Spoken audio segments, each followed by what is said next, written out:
배워나가는 과정인데 뭔가 완벽하게 마스터해서 기저귀 딱 떼가지고 유치원 보내고 딱 한글 떼가지고 학교 보내고 이렇게 해야 될 것만 같은 그 부모님의 마음이 아이를 자꾸 다그치게 만드는 것 같아요.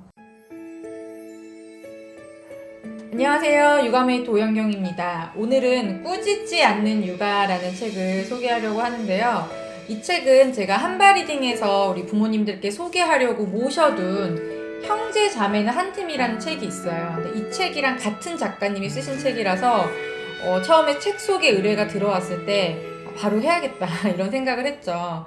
구체적으로 21일 동안 하나씩 가벼운 실천을 하면서 꾸짖지 않는 습관을 만들도록 도와주기 위해서 좀 실천 중심으로 만들어진 책이고요. 이렇게 아이의 행동을 수정하기 위해서는 부모님의 반응이 바뀌어야 되는데 그 부모님의 습관, 꾸짖고 호통치는 습관을 다르게 바꿔주기 위해서 그래도 한 21일 정도는 필요하다. 그리고 이 프롤로그에 이런 말이 있습니다.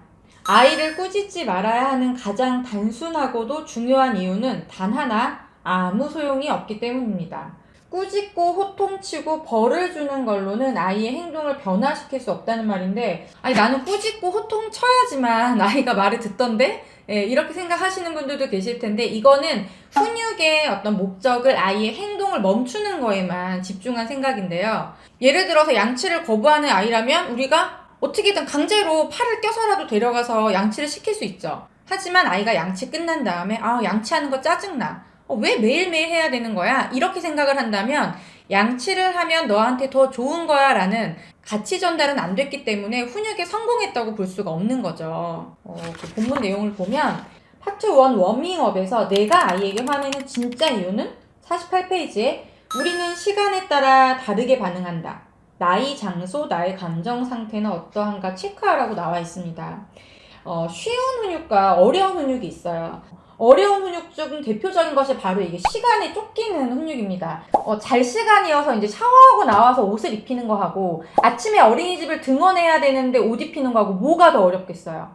당연히 시간에 쫓길 때가 어렵죠. 그러면 우리 부모님들은 쉬운 훈육부터 연습을 해야 되는 겁니다. 쉬운 상황은 언제냐? 내가 시간적인 여유가 있을 때 이 옷 입기가 얼마나 즐거운 것이고 옷을 입었을 때 어떤 게 좋은지 이런 것들을 아이에게 같이 전달하는 훈육을 해야 되는데 대부분은 시간이 있을 때는 내가 마음에 쫓기지 않으니까 제대로 이제 훈육을 안 하다가 언제?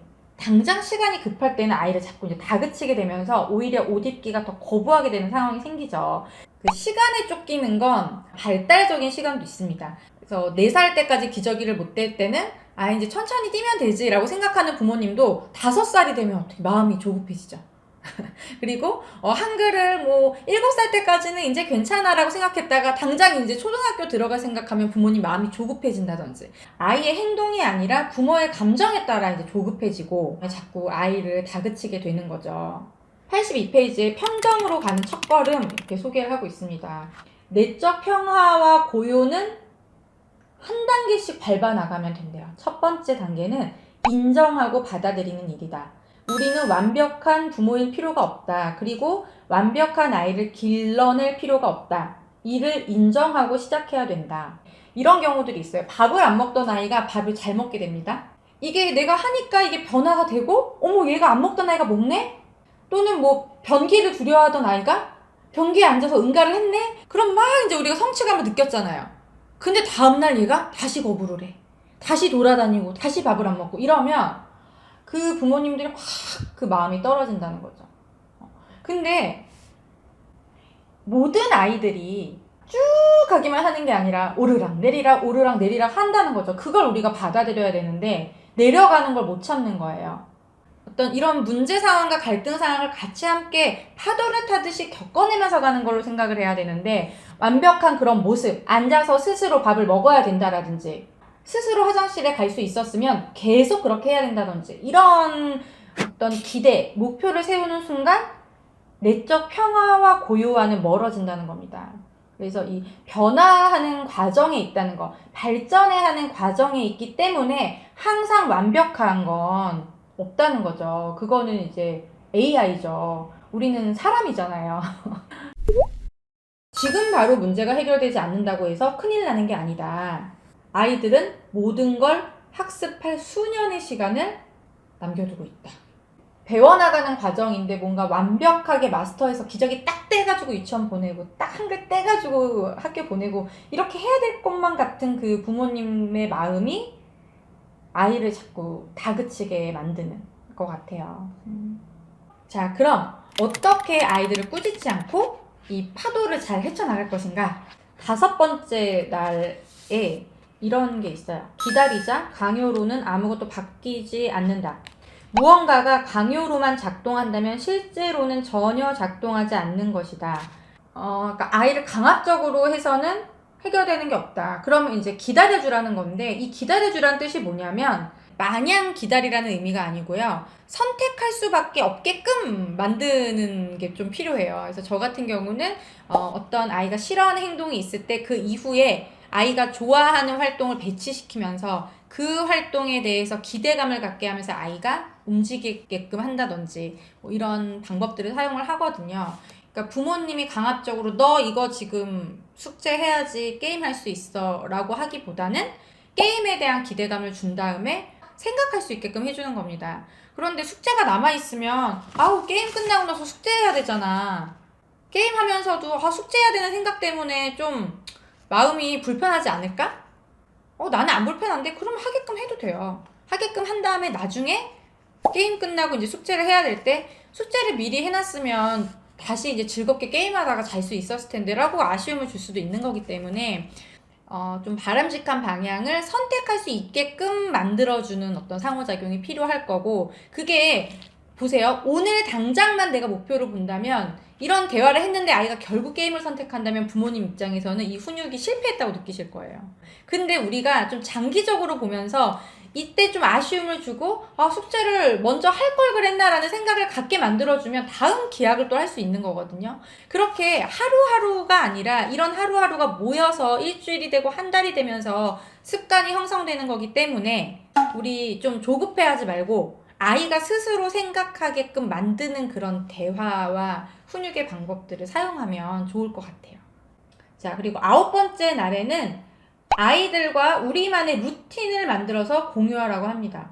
아이들은 루틴을 좋아한다. 놀이 안에서의 루틴, 예측 가능한 환경에서의 안정감과 성취감을 느낀다. 너무 중요한 얘기죠. 이게 부모님이 어떤 양육 기준이 있으면 그걸 아이와 공유를 해야 돼요. 어느 날은 놀이터에서 2시간 놀게 하고 어느 날은 급하니까 엄마가 1시간만 놀게 하고 이런 식으로 되면은 아이 입장에서는 언제 내가 원하는 만큼 놀 수 있는지에 대한 기준이 없기 때문에 더 불안해지죠. 그래서 제가 그 양육의 기본값이라는 영상을 찍어놓은 게 있는데 그것도 이제 같은 맥락이에요. 놀이도 그렇고 잠자는 그런 수면 습관 패턴도 그렇고 한 40분 정도 놀면 엄마가 집에 가자고 하는구나. 자러 들어가기 전에 엄마 아빠랑 껴안고 부르는 노래가 있다든지 이런 식으로 좀 아이들이 즐겁게 받아들일 수 있는 우리 가족만의 루틴을 만드는 게 필요할 것 같고, 이 책에서 171페이지에는 갈등이 심한 상황에서도 루틴을 적용할 수 있다라고 해요. 그러니까 예를 들어서 손 씻기를 싫어하는 아이면 루틴으로 만들어서 아이에게 좀 더 그 어린아이들한테 명확하게 전달하기 위해서는 아빠가 예를 들어서 퇴근하고 돌아왔으면 아빠 회사 갔다 왔다 그러면서 회사 갔다 왔으니까 나는 손을 씻으러 가야지, 우리 아빠 들어가는데 불 켜줄 사람, 뭐 이렇게 할 수도 있는 거고요. 아이가 보면서 밖에 나갔다면 아빠도 손을 씻네? 근데 그 과정에서 나는 손을 안 씻지만 아빠를 위해서 뭔가를 해주고 그 모습을 즐겁게 관찰할 수 있고, 이제 이런 걸 통해서도 아이가 나에게 그 상황이 왔을 때도 조금 더 아이가 받아들일 확률이 높아지는 거죠. 그래서 좀 꾸짖고 호통치는 대신에 규칙적으로 아이들이 생활할 수 있는 환경들을 먼저 만들어 놓자라는 의미입니다. 그 다음 이제 너무 할 말이 많은 이 긍정육아. 함께 웃는 시간만큼 관계가 좋아진다. 맞아요. 관계가 좋아지면은 한 10가지 문제가 있었다면 한 5가지는 그냥 후두둑 떨어져 나가요. 좀 이렇게 유하게 넘어가는 것들이 있다 보니까 정말 진짜 아이가 어려워하는 문제를 찾을 수가 있어요. 제가 이전에 소개했던 노베드 키즈나 적당히 육아법에서도 이 유머에 대한 얘기가 나오는데 여기서 역발상 놀이가 소개돼 있어요. 역발상 놀이라는 거는 그 유머 이론에서는 부조화 이론이라고 하거든요. 내가 생각했던 것과 다른 상황으로 뭔가 흘러갈 때 웃음이 유발된다는 거예요. 안전벨트를 매기 싫어하는 아이한테 보통 우리가 어떻게 해요? 안전벨트를 매야 돼. 매야지 우리가 갈 수 있어. 이렇게 얘기하는 게 아니라 반대로 한다는 겁니다. 안전벨트 매지 마. 안전벨트 매면 안 돼. 뭐야? 엄마가 지금 안전벨트 매라고 할 줄 알았는데 왜 매지 말라고 하지? 라고 얘기하면서 오히려 막 안전벨트를 매는 이런 모습들을 보이게 된다는 거죠. 양치 상황에서도 양치질 금지약이라고 나와 있는데 오늘부터 양치질 금지야. 안 돼! 칫솔 만지지 마! 안 돼! 치약 숨길 거야! 뭐 이런 식으로 하면서 오히려 이를 닦으려 한다면 살짝 화를 내세요. 자, 이게 어떨까요, 아이들이?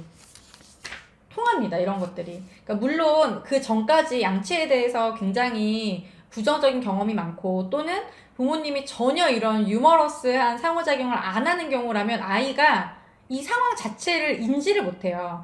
지금 양치를 해야 되는 상황인데 엄마가 거꾸로 얘기를 하네?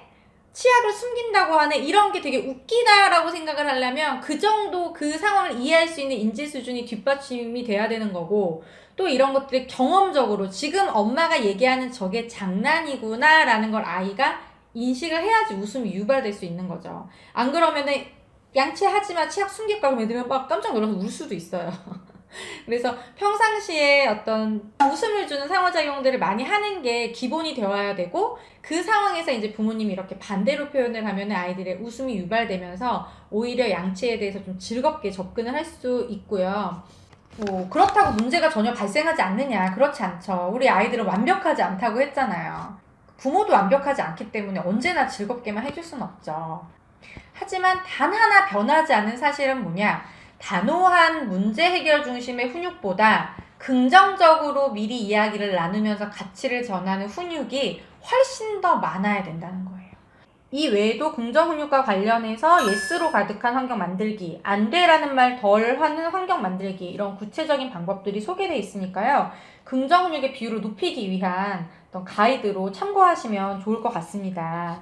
꾸짖지 않는 육아가 단순히 아이한테 호통치지 마세요, 화내지 마세요라고 이야기를 하는 건 아닙니다. 이 뒷부분에도 이제 문제 해결에 대한 부분이 나와 있는데 우리가 이제 아무리 육아의 기술을 많이 알고 있어도 감정이 동요되고 아이와의 갈등을 객관적으로 바라볼 수 없다면 훈육에도 성공하기가 어렵잖아요. 근데 사실 아이를 키우면서 이렇게 아이와의 문제 상황에서 감정을 개입하지 않고 객관적으로 아이를 바라본다는 것 자체가 어떻게 보면 이상적인 목표로 느껴지는데요. 이 꾸짖지 않는 육아에서 소개하는 21일간의 과정을 하나하나씩 좀 실천해 나가다 보면 이상적인 것 같았던 그 목표에 그래도 한 걸음 더 우리가 나아가 있지 않을까 싶습니다. 오늘의 내용도 도움이 되셨다면 좋아요 그리고 구독 버튼도 눌러주시고요. 저는 또 좋은 내용 준비해서 다시 찾아오겠습니다. 감사합니다.